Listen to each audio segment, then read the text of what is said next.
যেমন আমরা সারা বাংলাদেশে বিদ্যুৎ দেই, ঠিক আছে, পরিচালনা করি।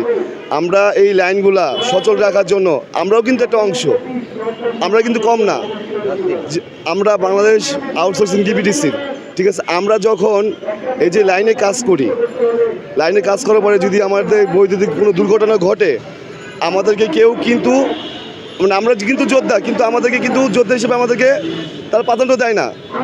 কারণ এই যে আমাদের এক ভাই অ্যাক্সিডেন্ট করছে, কী হয়েছে, আমরা তাদেরকে মেডিকেলে নিয়ে যেতে হয়েছে।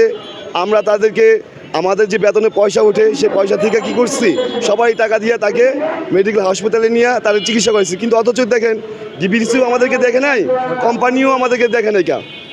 তো আমরাও কিন্তু একটা অংশ, আমরা কিন্তু যোদ্ধা। কারণ সারা ঢাকা শহর বলেন আমরা কিন্তু আলোকিত করে রাখি, আমরা আলোকিত করে রাখি।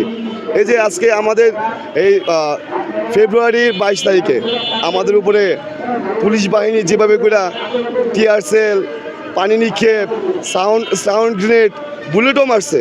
আজকে আমাদের লোক এই আইসিইউতে মানে জীবন মরণ অবস্থায় পড়ে রয়েছে। এই যে আজকে আমাদের যে আমার অনেক ভাই, কি বলবো ভাই, গুলিবিদ্ধ হয়েছে, কারো মানে পা গেছে, কারো হাত গেছে। তো আমরা যদি এই যোদ্ধা হইতে পারি, ঠিক আছে, আমরা যে বাংলাদেশ আউটসোর্সিং, আমরা যে বিদ্যুৎ আলোকিত করে রাখি, দেখেন আমরা এই ঠিকাদার আমাদেরকে বেতন দেয়, আমাদের যে বেতনটা, যেরকম মনে হয় আমাদের 20,000 টাকা বেতন, আমাদের সেই জায়গা থেকে অর্ধেক টাকা কাটে রাখে। কেন ভাই? আমরা কি বাংলাদেশের নাগরিক না? আমরা কি যোদ্ধা না? আমরা সারা জায়গায় আলোকিত করে রাখি। এই যে ঝড় তুফান, কাল বৈশাখী ঝড়ে যখন ফিটার অফ হয়, গাছ পড়ে যায়, কারা যায় ভাই? আমরা যাই। আমাদেরকে বলা হয় এক্ষণ যাই দেবো, ভাই আমরা তো কোনো তোয়াক্কা করি না, আমরা তো যাই।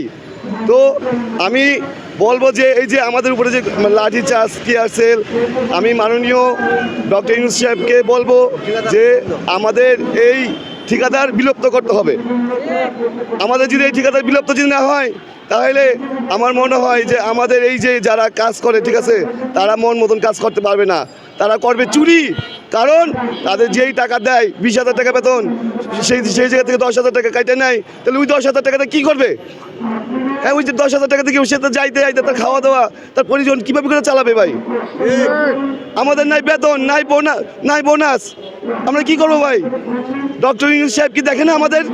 হ্যাঁ, এটা তো আপ টু বাটাম, যে আপনার বিদ্যুৎ ভবন থেকে যারা বড় অফিসার সবাই জানে যে আমরা কয় টাকা বেতন পাই, আমরা কিভাবে আমাদের সংসার চালাই।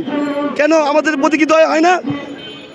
আমরা যদি রাত ভোর দিন ভোর খাটতে পারি, তাহলে কেন আপনারা আমাদেরকে দেখবেন না? কেন ঠিকাদার আসবে? ঠিকাদার কেন আসবে? আরে বেতন দেয় তো সরকার, ঠিকাদারের দরকার কি? কারণ আমাকে যে বেতনটা দেয় 20,000 টাকা, সেই বেতনটা যদি আমরা যদি ডিবিটিসি থেকে যদি ডাইরেক্ট যদি পাই, তাহলে তো আমাদের প্রয়োজন নাই ভাই ঠিকাদার রাখার। সরকারের লাভ এই যে সরকারের যে একটা যেটা ঠিকাদার একটা করছে, এটা আমাদের আমরা পুরো বৈষম্য শিকার। তো আমি আমার জায়গা থেকে বলবো, আমাদের সারা বাংলাদেশ আউটসোর্সিং বাইরে থেকে বলবো যে এই ঠিকাদার বিলুপ্ত করতে হবে। না হলে এই যে আমরা যারা আছি তারা কোনোভাবেই কখনো শান্তি পাবো না।